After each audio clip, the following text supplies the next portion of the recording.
lahat na po. Ipapakita ko po kung paano natin ipipreserve yung mga bell peppers kasi ang dami-dami pa po. Yung iba pinamigay po natin, yung mga medyo magaganda. Ito pong mga parang kakaiba yung itsura, tinara ko po para sa akin na po.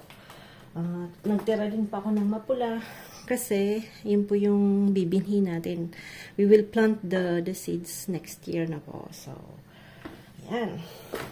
So, the first thing I do is that we need to try that, to wash. No? So, kailangan natin pong i-wash kasi kakat natin siya ng strip. So, ito po na-wash na natin. Then, after, we will go to wash this one.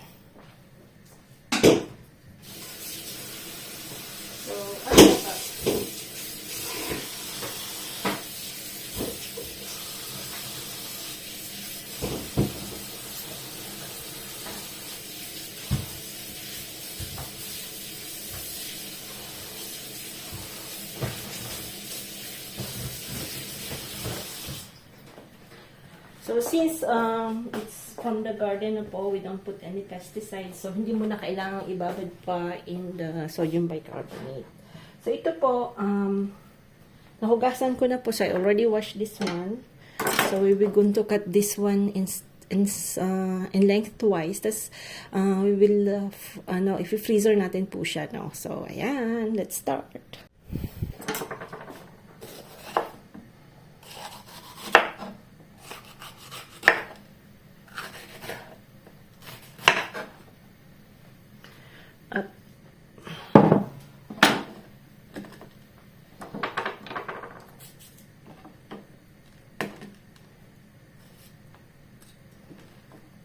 So, we're going to take off yung mga white nila and then as much as possible na seeds.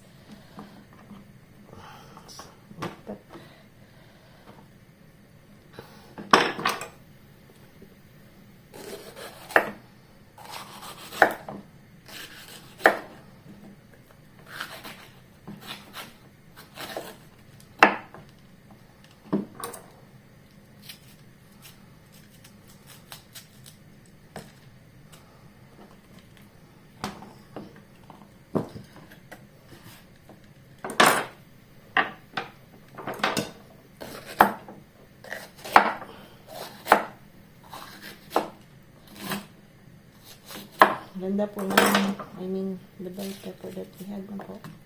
So, lahat po to, because we're leaving Wednesday. So, kailangan ma-prepare ko na po siya. Kasi, 14 days po kami mawawala.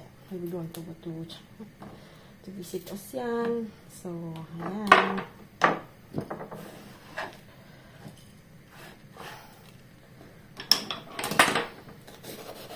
Minsan po, sometimes when you open, may bulok-bulok din sometimes it's spoiled na po kasi sometimes hindi mo makikita. Meron din pong mga salarin. Merong mga bari na, the worms get inside. So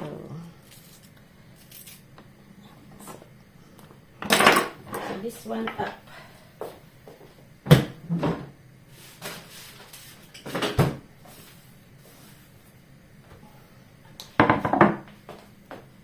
So, yan. Kakat na natin. So, yesterday, we do flea market na po. Nabilang ko po si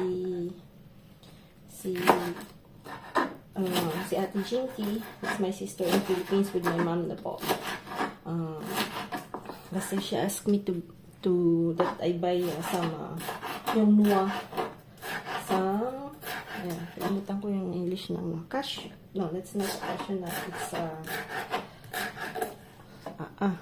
not hazelnut. The other one. Basta ang tawag ko dito, nuwa. So, I will show you, tsaka almond po. Almonds.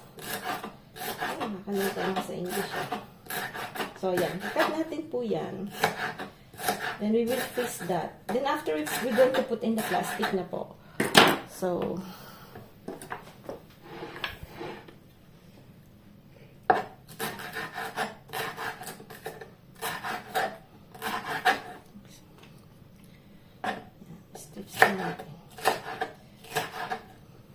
tagal ko na itong gustong gawin. But then I wait the bell pepper to be like red kasi I'm going to put the seeds. So, hindi naman pala ganun siya kadami. Kasi, I don't want to keep a lot kasi soon, in January, we were leaving too. So, we were going to turn off all the ref. Ito yung freezer. So, I don't want to put it a lot. So, maybe we will, so we will freeze that na po. We will put that in the freezer. So, sabi pala, we have to put some oven paper na po, yung pinangalagay sa oven. Para hindi siya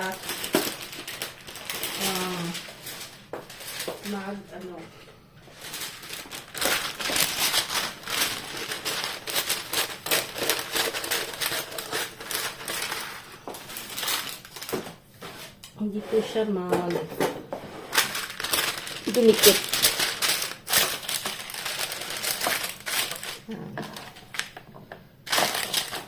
So, we will put that in the freezer. Then, pag naka-freeze na siya, we will put in the plastic.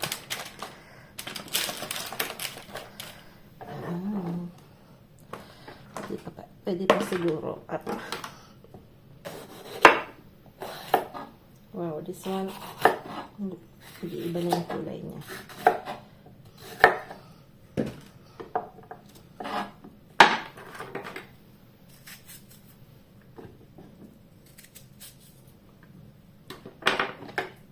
Sorry po, some of my videos are cut kasi I have a problem with the copyright. Hindi ko ma-point out nung nagtitake po ako nung, kailan ba yun?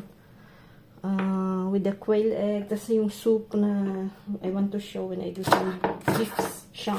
Hindi ko din po napakita because of some copyright. Ayan. So, tatlo yung video ko na hindi ko na alam. With the copyright. And I'm not very good with the, ang tawag nito. Wala akong patience po sa pag-edit, no? So much patience. So, ayan. Put in the fridge. Then, we will see after mga siguro ilang hours, no? Siguro 1 hour. We'll do the red ones. Yeah. Yung red ones, we have to be very careful kasi we will take the seeds na. I already have, but sometimes mas madami mas merrier, diba? So, we take that. And, so we just take that. Kasi yung seeds, kailangan natin ng seeds.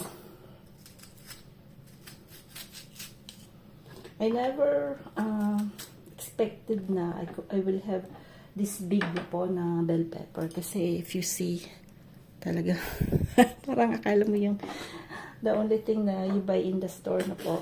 Kasi ang laki niya talaga. Kahit nga sa store, bira kang, pag nakakapita kang ganyan, minsan mahal siya. So, kaya yung mga pinagbigyan ko po, tuwang-tuwa po sila. Siyempre, yan.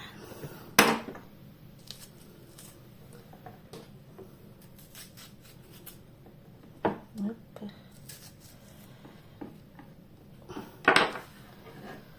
So, the same thing.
put another. Apa. Lagay natin din to dito.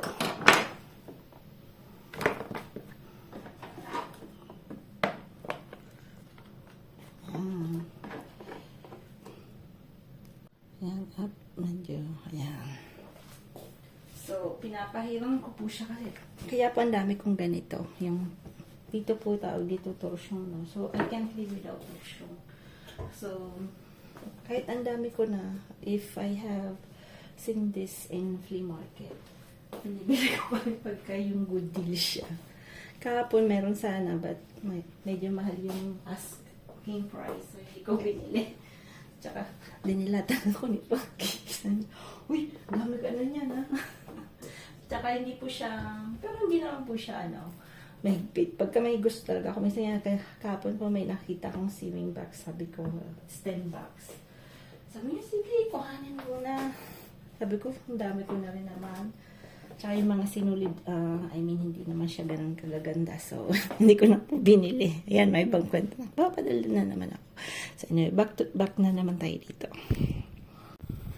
Ayan, so, we will try the, ayan, ito. Yung sinabi ko, sometimes you have some, hindi mo maiwasan yung, ayan, may butas-butas din kasi nga, it's from our garden na po. So, honestly, hindi siya masyadong, I don't encounter a lot of pests sa bell pepper na po. But tomato, marami. Tomato po, when you grow tomato, the big tomato na po. Kaya I always do tomato cherry, yung maliliit lang.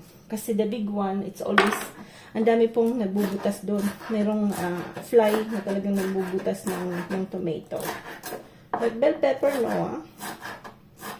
But I mix sodium bicarbonate and white vinegar na po. Tapos yun po yung na-spray ko sa leaves nila. And I saw some, pag meron na pong mga peste, no. Yan.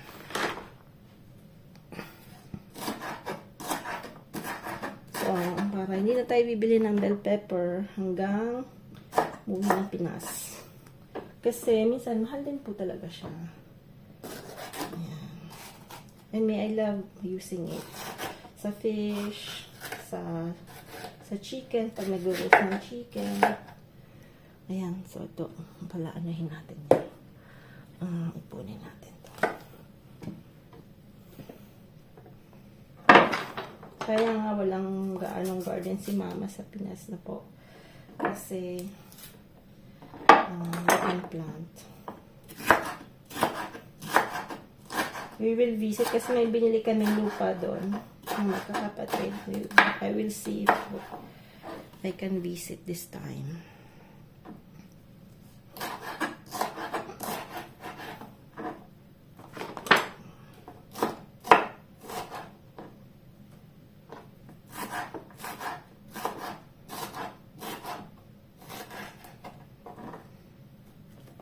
Ayan. So, up. Kabilang green. Ito, gaganyanin natin. Kukuha na lang tayo ng something na yung iba ipa-plastic natin kasi lack of space na po.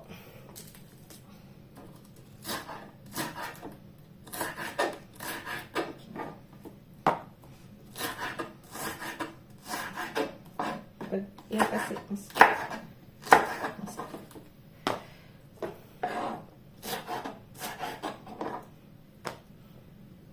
kahit mga liliit kinuha ko na kasi I was afraid of roasting, no? Pero marami pa rin sa labas.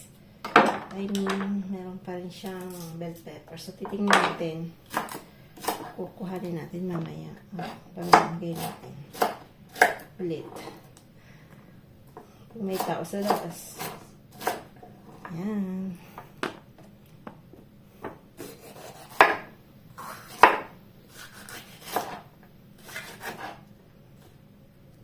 Puti na.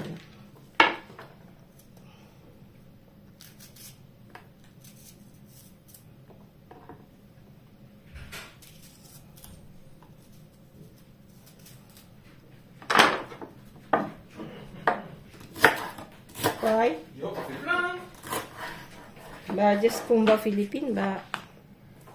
Donc tu les congèles un petit peu, puis après tu vas les sachets. Soit non, soit le surtout. Bah, comment tu vas les décongeler après? Problème. Hein? Problème. Voilà. T'as pu faire une solution intermédiaire. Hein? T'as pu faire une solution intermédiaire. Ah, se mettre de le truc comme ça. Tu prends un petit sachet Ouais. et tu fais des petits sachets comme ça. Ah oui. Et quand tu veux les sortir, c'est facile. Genius. Ah, en plus c'est filmé. Advice ng asawa kong hilaw. Ay. Talaga. Nga naman. So, i-layer natin. Kasi, ayan. Mabusisi Kasi first time ko pong mag-imbak-imbak ha. Pwede rin ganito. So,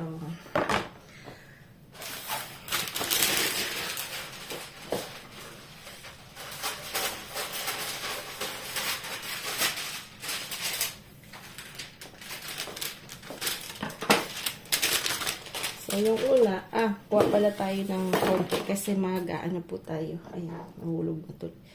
I'm going to do some calamar. So, we will put, yan. Medyo magulo sorry. So, here, one layer.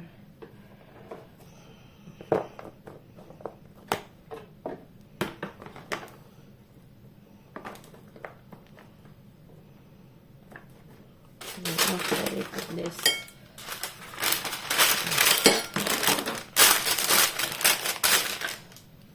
Kita ba?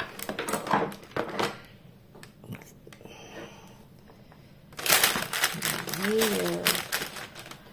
Lagyan natin ang green. Para hindi mabilis kuhanin.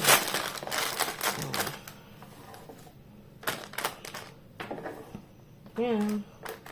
Another way. Kaya sa mga tamad yan. Kaya, nagmamadali pa kasi ako. So, this one we put in the freezer. Ayan. Ayan, so, tuloy tayo ulit. Ito po yung may butas. Pero hindi siya bulok sa loob, Hindi po siya bulok. Tatanggalin lang natin yung part na may butas siya.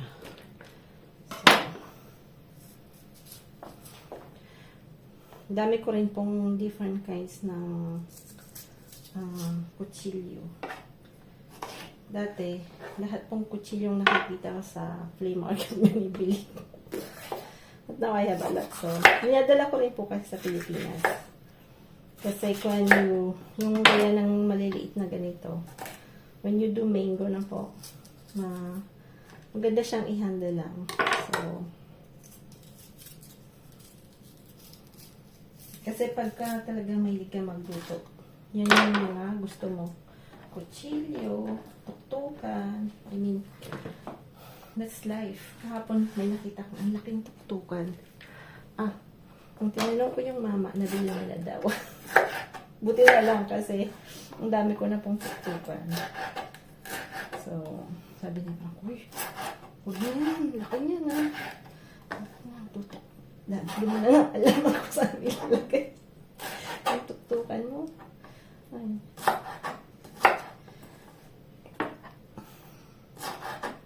Stop buying kasi hoarding na. Nisip kasi yung dalawang bata. Para pagka sabi ko, mag-asawa sila, laging, di ba?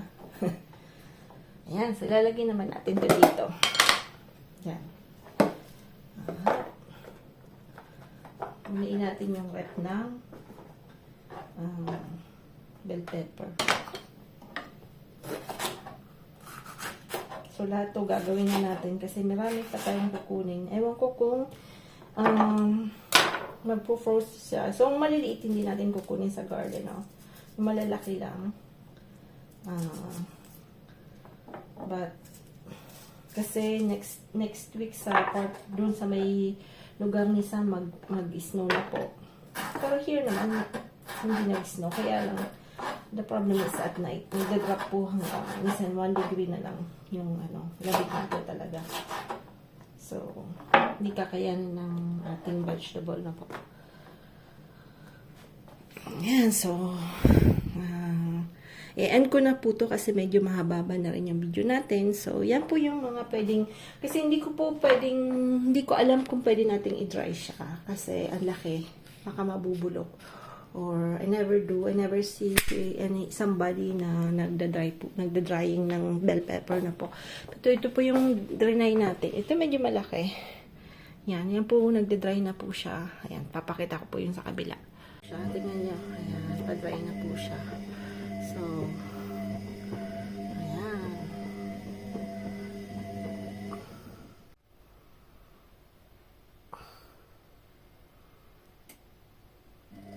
Itong medyo malaki, hindi pa.